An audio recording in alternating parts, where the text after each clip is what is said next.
સુરત એરપોર્ટને એક નવી ઊંચાઈ ઉપર લઈ જવા માટે હાલનો જે સરકાર છે ખૂબ જ મહેનત કર્યું છે એ આપણે સ્વીકારી રહ્યા છે અને એ જજ છે.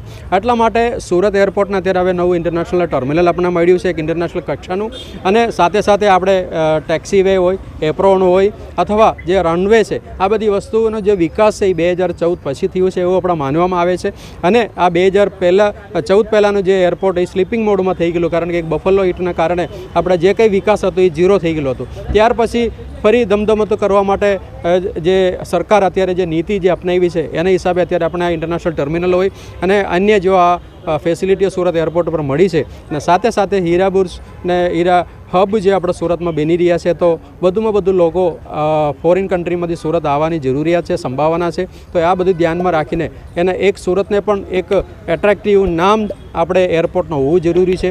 એટલે આ જો નામ આપવાની વાત આવે ત્યારે આ એરપોર્ટની પાછળ જે મહેનત કરનાર, જે પોલિસી નક્કી કરનાર, જે મુખ્ય જે માણસ છે એમનું પણ નામ રાખવાથી આ સુરત એરપોર્ટને હજુ પણ વિકાસ થશે એવું અમે માનવામાં આવે છે. એટલા માટે સુરત એરપોર્ટને શ્રી નરેન્દ્ર મોદી ઇન્ટરનેશનલ એરપોર્ટ સુરત તરીકે ઓળખાય એના માટે અમારી માંગણી છે. આ માટે ક્યાં રજૂઆતો કરવામાં આવી છે? આના માટે અમે માંગણીમાં PMO પ્રાઇમ મિનિસ્ટર ઓફિસમાં રજૂઆત કરી છે અને મિનિસ્ટ્રી ઓફ એવિએશનમાં રજૂઆત કરી ચૂક્યા છે, અને સાથે સાથે અત્યારે હોમ મિનિસ્ટ્રીમાં પણ આનું રજૂઆત કરી ચૂક્યા છે. અને ઓલરેડી આ પત્ર અમે 2018થી અમે મોકલી આપવામાં આવેલા છે. ફરી અત્યારે યાદગીરી પત્ર પણ મોકલી આપવામાં આવ્યું છે.